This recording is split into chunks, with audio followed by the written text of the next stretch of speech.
Jumper, coolest podcast in the world. I'm here today with one of my favorite guys in this game, somebody I interviewed super early on in his career. I think I might have done your first interview. Somebody I'm a big fan of you as a human being.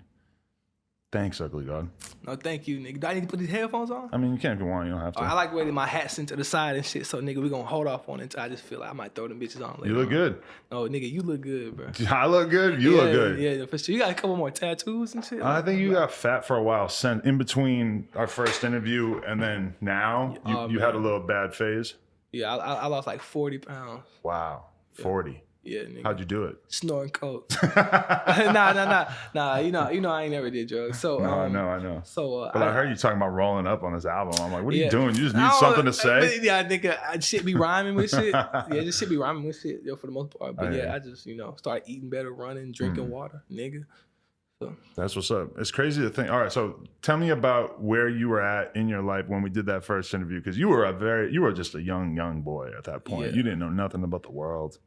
I was a creative soul. Said this, I literally say this, a 19-year-old nigga. Nah, I might have been 20 at the time. Yeah, but whenever I'm a nigga fresh out of high school and fresh into this shit, like you were the definition of just all of a sudden you had everybody looking at you, whereas like your whole life you had just been a regular guy up until like a few months before. Yeah. That's crazy. That shit was overwhelming. Yeah, definitely. And so, okay, talk about what you've been through since then, like, because it feels like for a while you've kind of like gone through sort of like various identity crises, and then I feel like you've sort of ended up with this project, and I feel like listening to this project, I felt a new, revived, coherent, confident version of you. Yeah. Musically. Yeah. Not no version. A different nigga. I don't like the version. New guy. I don't like version because you can say that two different ways. I don't want niggas to think I ain't fucking because I'm fucking. Not virgin, version. I know version, but I don't like the way that shit sound. You feel me? But yeah, for sure, hell yeah, nigga. I had to tune in and find my fucking self, before anything. Right.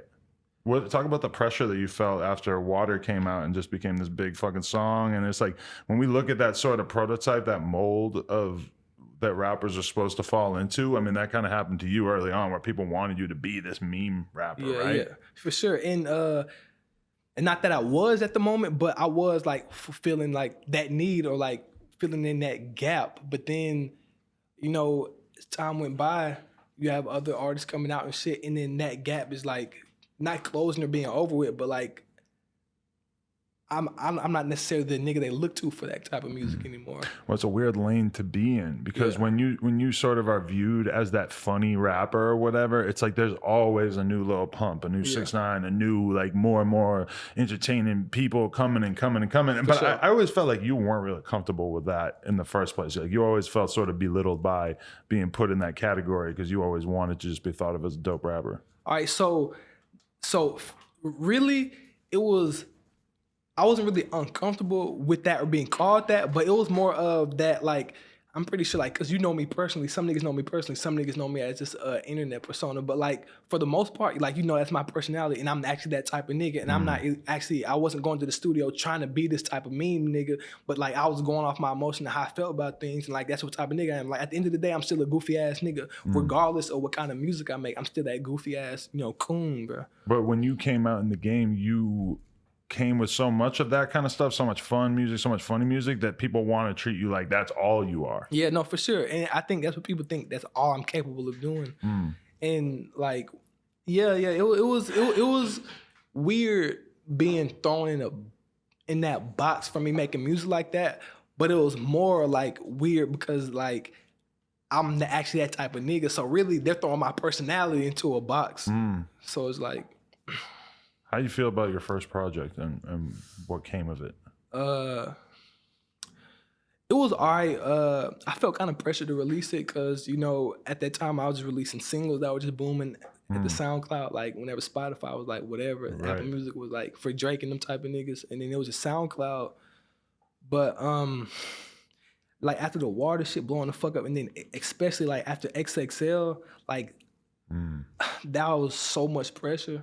Cause I think I might have actually been the only one on that list that didn't even have a collection of music, like a tape or anything. Right. It was pressure. And when you're a new artist and you have and you haven't put out a project, there's always going to be that sort of thing looming there, hanging there. And for you especially, because it's like your first project was going to be what decided if you were a meme rapper or a real rapper in a lot of ways. Like, are you going to be a guy who had 1 or 2 dope things on YouTube or whatever, a couple of hit songs, and then that was the end of it? And like you always seem kind of like weirdly aware of that. And no, of course. No, I was aware of that when I was working on Bumps and Bruises while I was working on the Booty tape. Like I knew like as far as how people like perceive me as that, you know, type of rapper.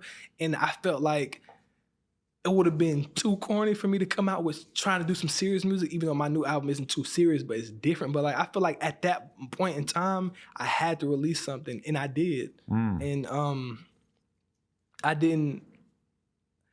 I knew what I owed the people at that point. I gave them what I owed. Like, I really kind of put that together, and that's what the fans were fucking with me for. They were fucking pressuring and bullying me to fucking put this fucking anything out, and that's what I put out. You know, like I just felt like I kind of owed them that. But I was already I was working on Bumps and Bruises at that time, like already planning to stray away from that kind of shit at that time. But I know what I knew what I had to deliver. Right. That's kind of like a weird. Like, do you feel like you overthought it?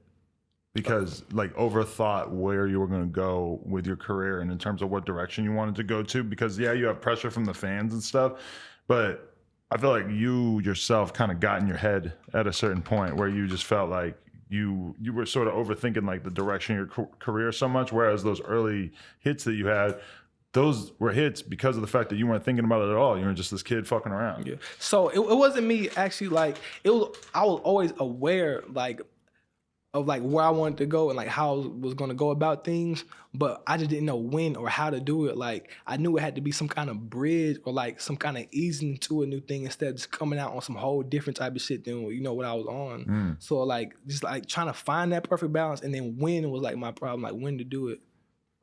Do you ever regret doing that XXL cover, or you think it was overall positive? It was positive, but there are some downsides of it, and which is I fucking love. It's dope, and it's a good ass, platform, whatever, a good look. And shout out Miss Vanessa, cause that's, you feel me, shout out Miss Vanessa. But that's anyway, your girl? Hey, that's my nigga, Miss Vanessa Satin. But so like what I've said before is that before XXL and even the Water shit, I even say Wild Water was coming out, but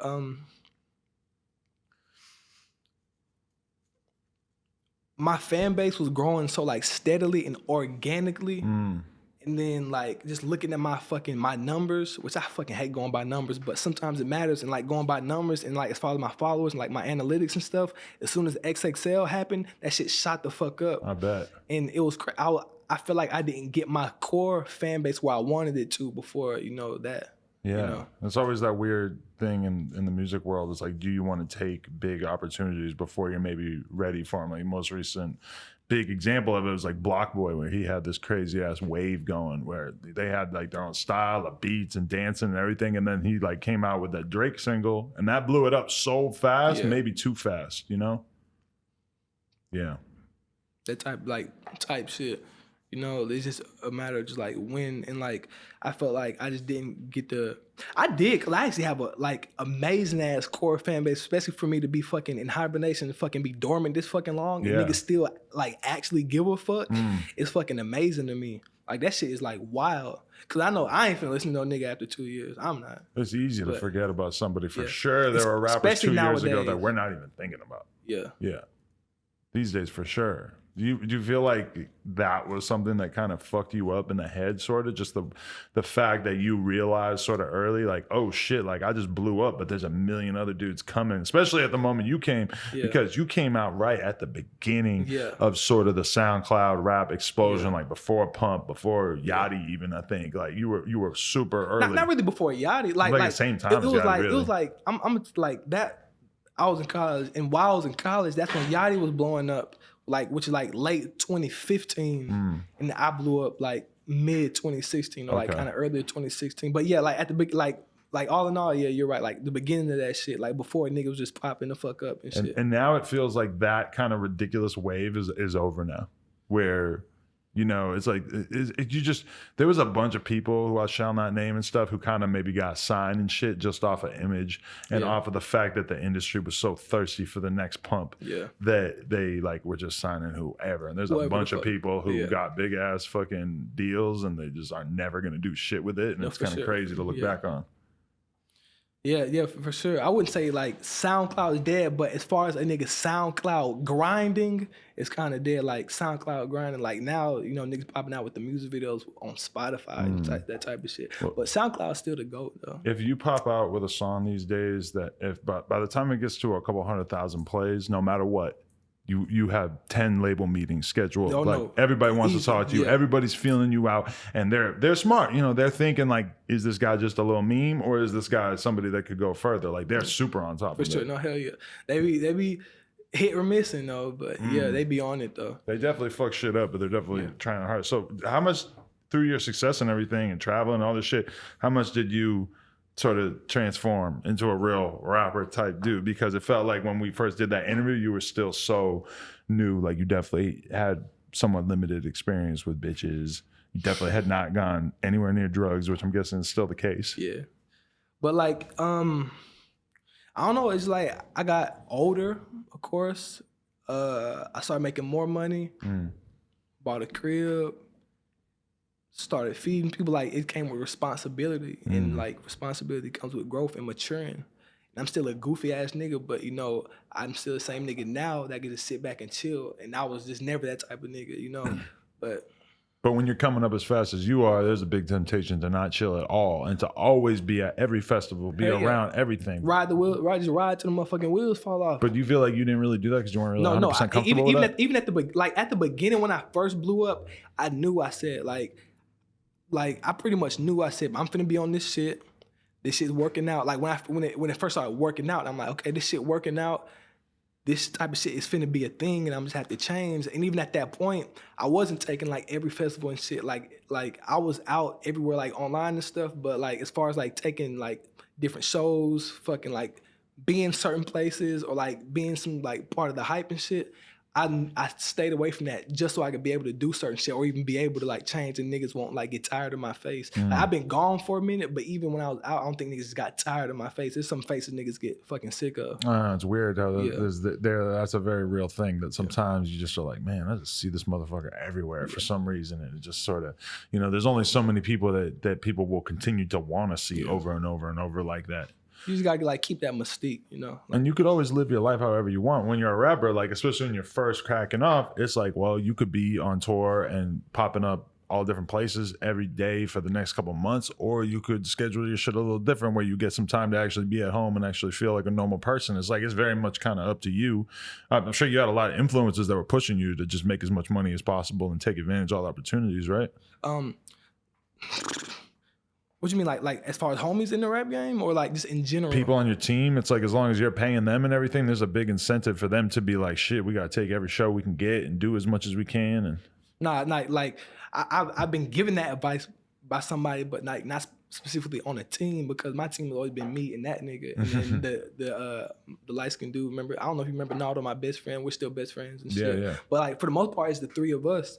Like really, so like as far as somebody telling me, like it's always I have a vision of doing something, and then it's fuck it, we finna follow through. Like my team, my manager, my best friend, they trust me like on like you know how I want to go about things. And, like, did the label shit start to wear you down as a person? Fuck no, hell no. It didn't really start to bother you. It was more just aggravating. It was more aggravating, honestly. Like cause I wasn't in the 360. I had my single deal for Water. And I have my with one album, which is Bumps Bruises, so I'm out that. But so it was one album and then distribution. But it was just that, and then you know I wasn't fucking locked in. I couldn't not drop music. I could always drop music when I wanted to, so that wasn't the reason of me not dropping music. Right. And you know they weren't taking percentages of my shit. Like I was in a good situation, but it was just more aggravating that I just don't think even the label or even my manager. Like, I can tell how I feel about something, or I have a vision, but I don't think anybody can like really like understand your vision and how you want to go about things. You can only do your best at explaining You feel me? So And then like, that kind of becomes your job, where all of a sudden it's like instead of just being able to do the creative, you have to also be considering how you're going to present it to the label that they're going to be fucking with it. I mean, I go always do what I want regardless. But like that, like for real, sometimes I felt like I was even with anybody. Honestly, that's how I felt, because always there'll be ideas or things that they might have wanted me to do, but they always had to ask me to do it, and then I could just like dead that shit off if I feel like that didn't fit what I wanted to go on. Like I just didn't want to be in the way doing too fucking much. You're independent now? Now, yeah. Crazy. How you feel about that? This shit is amazing, but I kind of always did feel independent, but it feels better being independent now and then just dropping this fucking body of work too, so it feels good. Yeah, because you have kind of like the label support. Meanwhile, you're not actually trapped in that. Are you shopping other deals? Are you thinking about it like that? I don't know.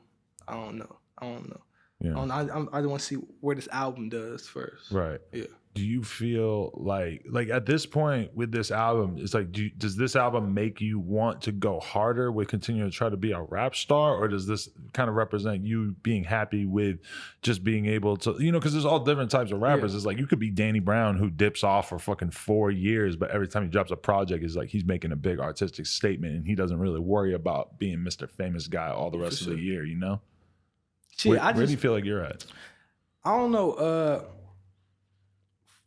I'm kind of happy I found myself for one. I'm putting out music I think, which is all that matters, is good enough for me to put out and I feel good about. And really like overall feeling better as a person. Really like that was my main focus at first during my break. It wasn't even music related at first. It was me like, damn, like nigga, like you feel me?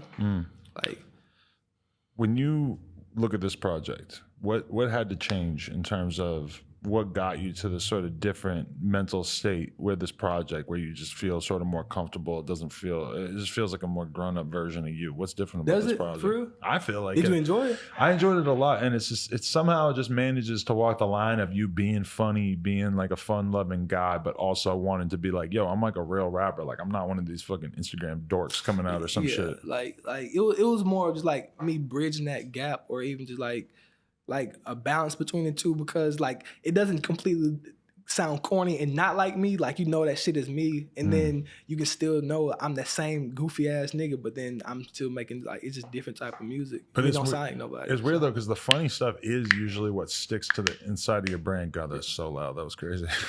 For sure, but the funny stuff is what sticks to the inside of your brain. Because when I think about your first project, what do I think about? I think about the bitch breath smelling like Newports. Yeah, hell yeah. Yeah. I still think about that. Bro. About Newports now. Yeah, all that black and mild, all that. But you got a girl now, right? Or you had a girl for a while. You single now? I don't want to talk about it. Bro. I don't want to talk about it. Bro. But you seem like kind of obsessed with women. Is that something that occupies a lot of space in your brain? Hell nah. No? Hell nah. Like you talk about like my music I was making, like, or like just in general, I seem like I was just super just like obsessed with like bitches. Honestly, your music doesn't sound like you're like documenting the lifestyle of a dude who's just really living that Casanova lifestyle and just out here slaying everything. But then you also seem like you do end up talking about sexual related stuff. Niggas be horny, nigga. You feel me? I heard that. Yeah, niggas just be horny, bro. Right. Yeah. But you oh yeah. All right. I feel it. Really, what do you say to that? No, it's just niggas be horny. Nigga, don't be mad whenever niggas be horny and I'm acting like a horny nigga. You can't knock me for that. I just feel like some guys, I mean, like Thug's girl was in here the other day telling me that her and Thug don't really fuck that much. I'm like, this dude, all he talks about is sex and his music. It's just music. Like you have like him and his girls, I guess, sex life. That's their personal life, and then you have Young Thug. Like you have what's his name, Jeffrey. That's his name. Yeah. And then you have Young Thug, and then Young Thug is a nigga who raps about that. It's just like really balancing between, your persona and then your personal life. And then I feel like some niggas that have no balance, like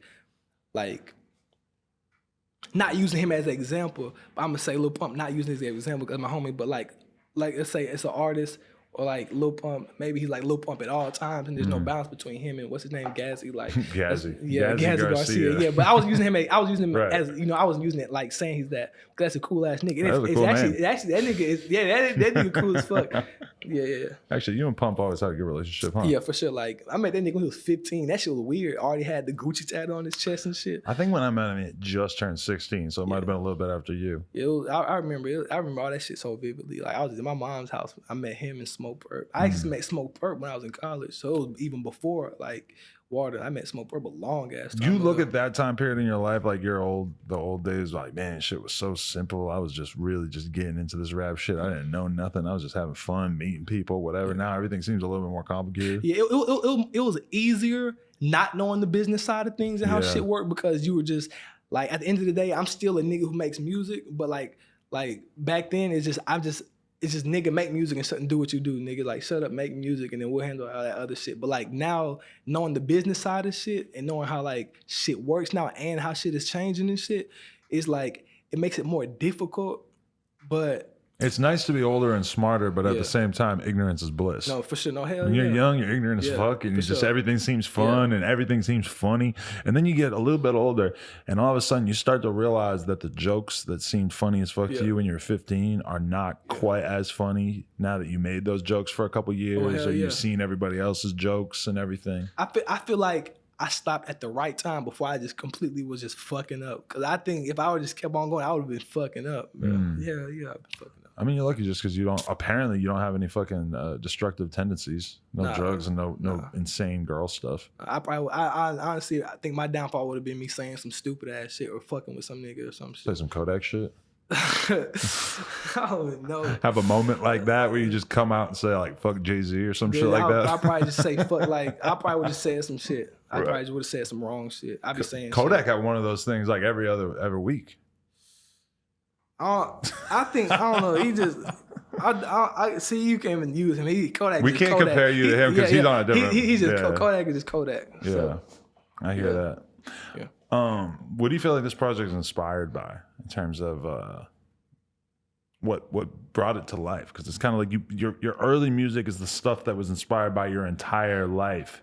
And then like further projects kind of have to be inspired by new shit. So like, I was depressed for like a year and a half, which sounds fucking corny to me saying, because niggas just be saying that shit, but I was. And I got out of it. Thankfully, it was real personal, but I'm thankful I got out of it. And I just wanted to be happy. Like, I was actually happy for the first time in so long, and really way happier than I really ever was. Even when I was first putting out music, blowing up and shit. Like, when I got out of depression, that was the happiest I've ever been, and I just want to be happy. So like, I just was making music that made me feel happy, regardless of what I was saying. Like, my shit makes me feel happy, whether I don't even know what it is me saying or like my beats, whatever. Like, it shit makes me feel some type of way.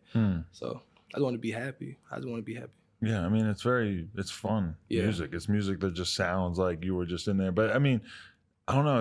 It feels like more real hip hop in a way, in the sense that it just feels a little bit more like you are actually just finding yourself as a rapper who actually could like just get in the booth with whoever and just really just be doing some shit, rapping next to somebody that maybe people wouldn't be thinking about you rapping next to. For sure, like Takeoff. You decided, hey, me and Takeoff go head to head. That's the hardest me go. Yeah. Why Takeoff though? I say him because him and Wintertime were my only feature on the album, and I feel like all three of us are underdogs.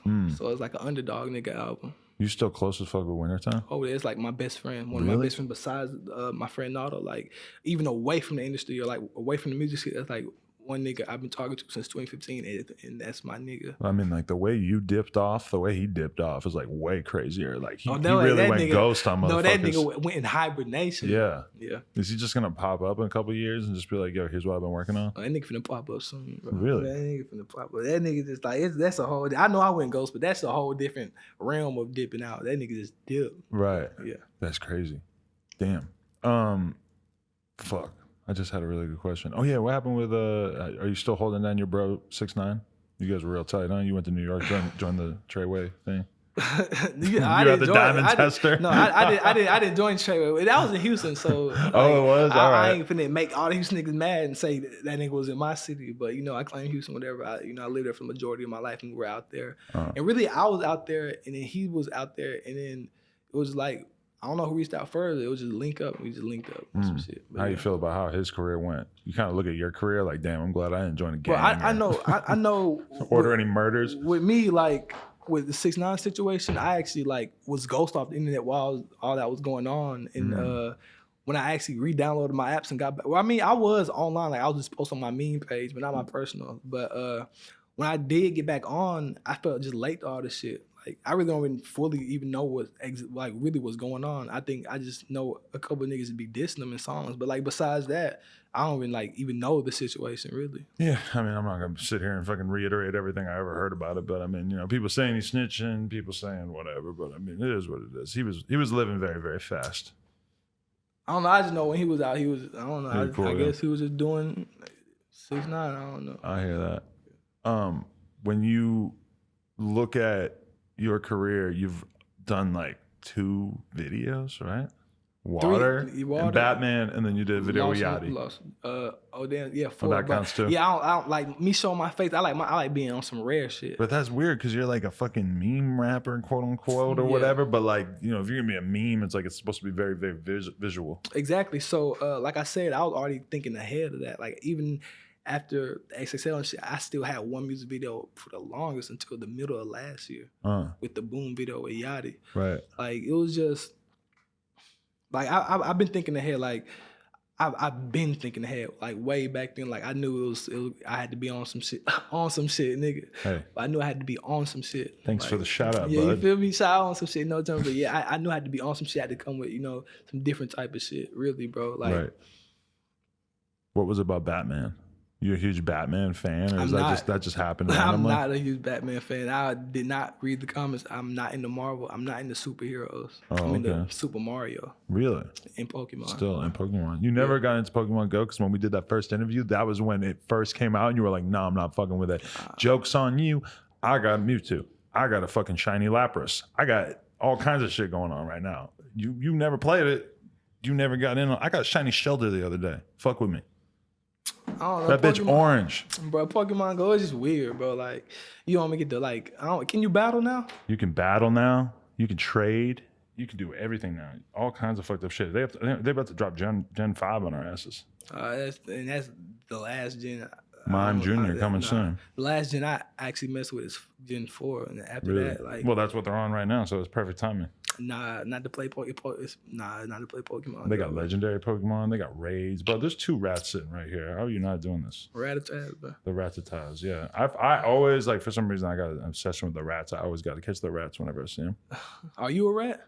My nephews, they're really into Pokemon too, and they call me Uncle Rat because they think it's so funny that I like the rats. No, I don't like that. No, I'm not a rat like that though, my friend. I am street certified. Yeah, always street certified. You dig? Yeah, for sure. Facts, dude. I remember the funniest. Why'd you use a master ball? I went in the middle. I went with a great ball. You use a great ball in a rat type. You use a Pokeball in that. But I feel like that type of shit doesn't matter on Pokemon Go. But that shit matters in the game. You know what the thing is if you're just like spinning Pokestops and stuff, you get so many great balls and ultra balls that you can afford to be very liberal. And like Pokeballs, you're never gonna run out. But if you live in a type of area like you live in the middle of nowhere, there's not mad Pokestops, then you just you need the balls. You gotta be like conservative with balls for me. And also I open the maximum amount of gifts every day. Conservative with balls. Stop it. You're too grown for that joke.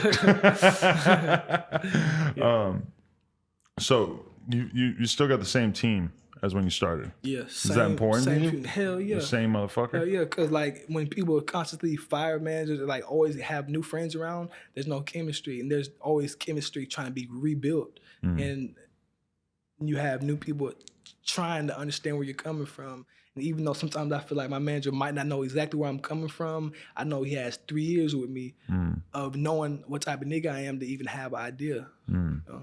Do you have you had, like, you know, rappers are always talking about betrayal and shit. Like, have you gone through situations where you felt like, damn, like I came up with this person and they really fucked me over? Not really. For the most part, it's probably been me who stopped talking to most people, honestly. Yeah. Like, I kind of stopped talking to just people. Because they fucked up, or just because you're sort of a isolated person?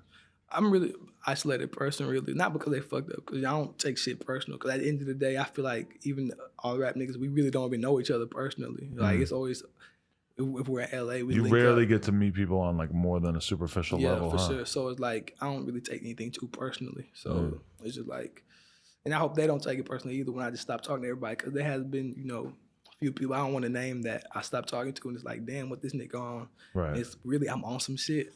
I'm on some other shit. I'm thinking about myself. That's hard for people to understand that at a certain point. Yeah, dude, because when we first did that podcast, I remember like some girls walked in the room and you looked at them and I think you just said, bitch, you look good. Bitch, you look good. Yeah, see, like, and like, bro, like the times has changed so much. I get canceled for saying that shit now.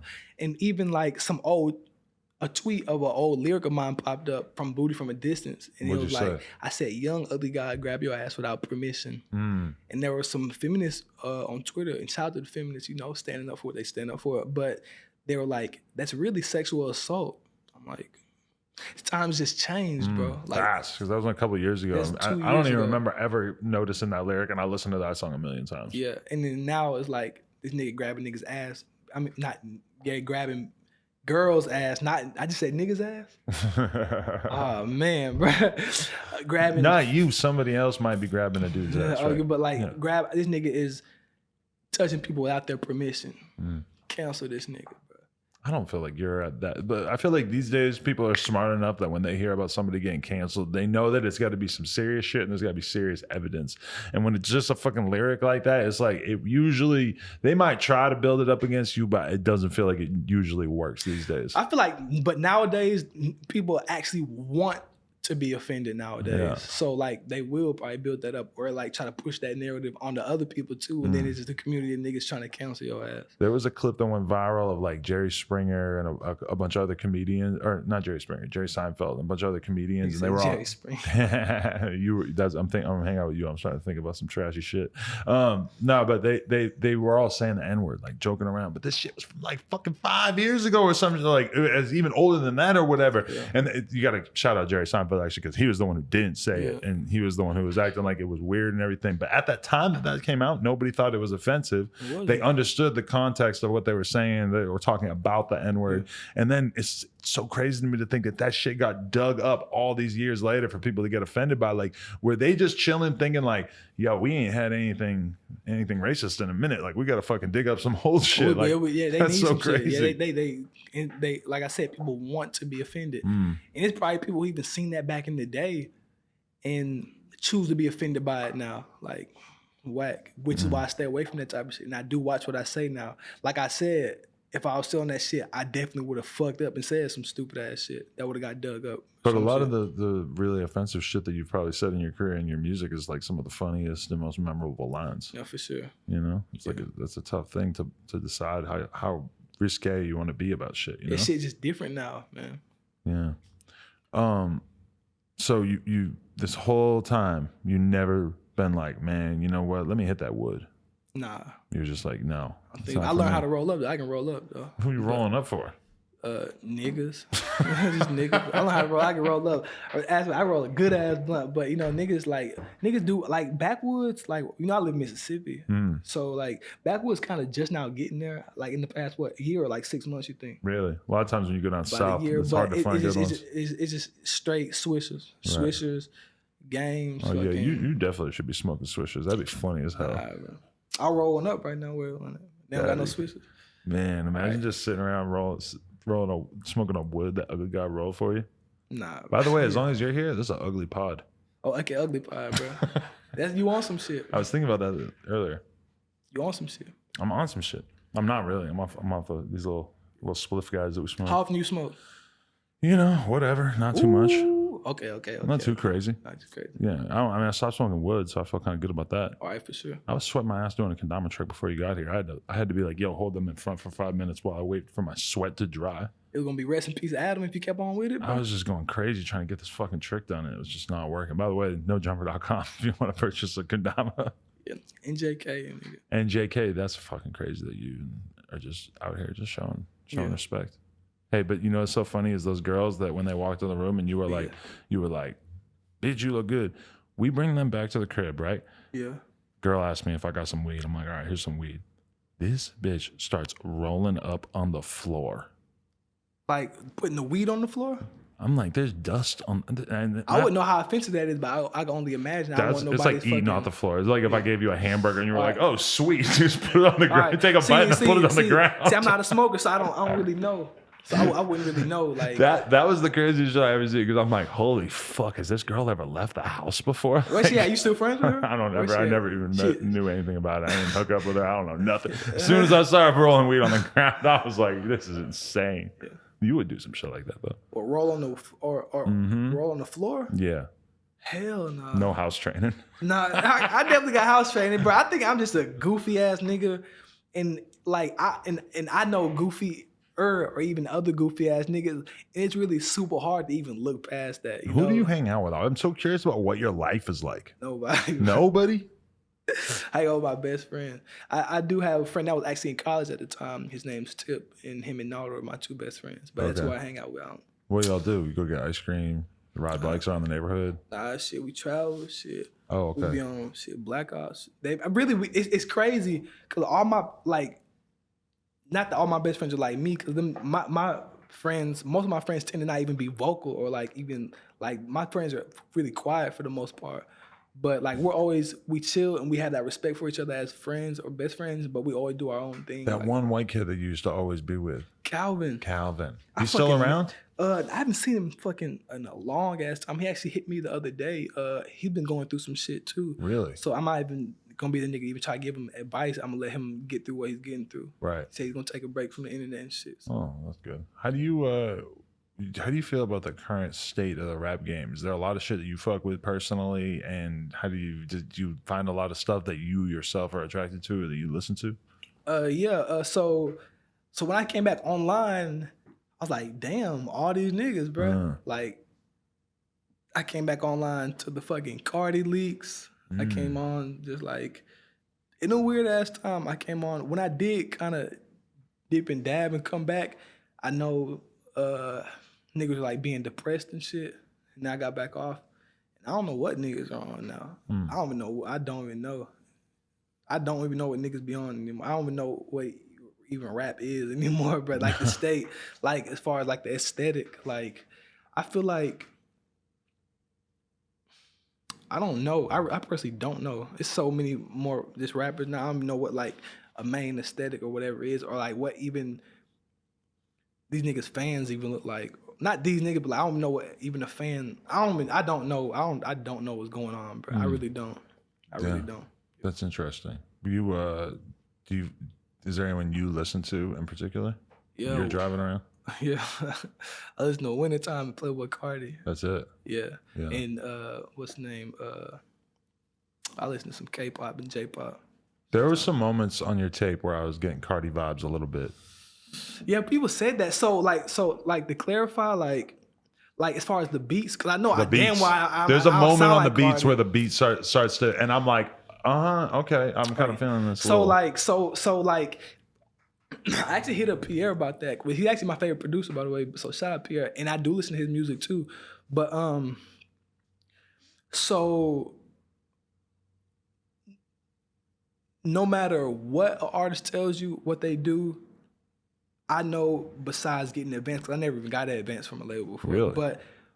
But niggas' money comes from their shows and their merch. That's where niggas nowadays, hip hop, that's where these niggas' shows come from, and endorsements, of course. But after this, like, I wanted my album to be real upbeat so I could have more lit shows, because that's where the money is, like, it's the shows and the touring and stuff. So as far as my beats, they were just super up-tempo, and like rap wasn't like that at one point. Like that shit came new really when Pierre and Tay Keith came out. So like I feel like nowadays, for a song to even be up-tempo, the beat is either gonna be Pierre inspired, it's either gonna be Tay Keith inspired, or it's gonna be like, I guess, kind of West Coast inspired.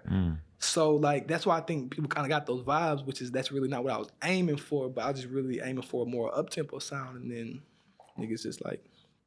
Yeah, I mean the beats selection has got to be part of why I felt like it had a little bit more of like a hip hop type sound as well. Sure. But when you think about Carti and like his recent stuff, that's more of like a sort of futuristic, weird ass outer space style. Yeah. It's like a new thing. Yeah, that nigga's Carti is just Carti for the most part. Like, yeah. So like, yeah, I want to clear that up. I've been seeing that here and there. Like, not that I'm trying to be Carti, but they're like, damn, it sounds like Carti probably rap on this. And really, that's not really what I was aiming for. I was just aiming for more up tempo, but like more up tempo is gonna sound like this or that. Definitely. Yeah. So now you got the project out. What are you thinking about in terms of what you want to be doing with your life? Do you want to be on the road nonstop? Are you trying to just be in the studio? Where do you want to see yourself? I want to be on the road nonstop, working, like touring off this album, which is finna go crazy actually. You know, tour coming up, a little mini tour. I'll probably have one after that, hitting more cities. But like, of course, stay on tour, stay on the road, and then also still plan ahead for my next project, what I'm going to do, how it's going to be different, just like I did with the last one. But I'm not going to take that long break anymore. That was just fucking not really a mistake, because I'm glad I took that break, because I did find myself and, you know, get over what I was going through. But really just like kind of work on how my shit finna, you know, be different. When I look at you as somebody who is more than just a rapper, that you're also like a personality and somebody who could probably do more than just rap. You No, ever of course. think about being a TV show host? Man, I have so much stuff in mind that I've written down. I write every day, but I've written this down. I want to manifest that. But a lot of things or ideas that I've spoken on, I feel like every time I speak on something, and not specifically somebody copying me, because I doubt everybody hears what the fuck I'm saying, or whenever they successful doing what they do, they hear what I'm saying or get that inspiration from me. But I feel like every time I actually be vocal about it and let people know like what I have planned, somebody just does that shit. And then it's like, damn. So I like to not to speak on it, but I have so much shit in mind that I'm about to like attack that shit. Yeah, definitely. I don't like to like talk about any kind of business ideas or creative things or whatever. I don't like talking about it until I'm 100% sure that it's really happening, like it's happening, like it's already fully going. Because you don't want to fucking be taking all kinds of different advice and shit from everybody. But yeah, it's interesting. I guess like nowadays the decision is kind of like, do you start it yourself, or do you go to like a complex or a revolt and you're like, yo, I want to start doing stuff on camera? Or you just like get a camera and be like, fuck it, I'm gonna make YouTube videos? I say I try to do it myself, and I try to capitalize and maximize as much as I can do by myself to the point where I know I might need a team or help, and then I'm gonna look for that. But that's not even in my fucking question, looking for some shit right now. Right. Do that shit myself. That's what's up. Yeah. Well, hey, Ugly God, really glad you came in and everything. Thanks for inviting me, bro. For sure. I miss you, my nigga. I miss you, bro. I appreciate you. No, thank you, bro. I wish you lived like around the corner from me. I wish you were my neighbor, so I could just like stop by and be like, hey, Ugly God, what's up? I'll be like, you on some shit? Yeah. Let me know you just make the same joke every time. Bro, that actually like on some shit, that shit fits. That shit works, bro. I don't know if you knew how much that works, but that works. Well, I was thinking about that the other day because I was listening to somebody and they fucking shouted out "Say Cheese" in a song. I'm like, man, I don't feel like people ever say "No Jumper" in a song, and I feel like it's a pretty good rhyming thing. You could say "jumper" and then rhyme it with "bumper" or "thumper" or some shit. Yeah. You got one for me? I got you. We're gonna lay that down. And Adam 22, like literally, there's a gun that's called 22. I mean, this is easy shit right here. And It's a number. And niggas over here bullshitting you. Yeah. Give me my props, man. I need all my shout outs. For sure. No, it's good, but No Jumper. On some shit, it's some shit you can just fucking twist and do all kinds of shit. Adam 22. Like when I was listening to TJ and he said, you know, fuck rolling loud. I shoot up the stage, go hide in the car and roll some loud. I was like, it's like you know, Wintertime said that back in the day, that nigga Same said, shit. fuck rolling loud. I was rolling loud. Yeah. I fuck So with it. that not that TJ copied him, but like that's just some smart ass shit. Thing like the way niggas could put shit. Niggas just be niggas, bro. Fucking with shit. Yeah. Hey, it is what it is. All right, Ugly God, No Jumper, coolest podcast in the world. Check us out on YouTube, SoundCloud, iTunes. Go listen to my man's project on all streaming services. Gang. NoJumper.com. Go cop some merch. Like, comment, and subscribe. Appreciate y'all. Peace.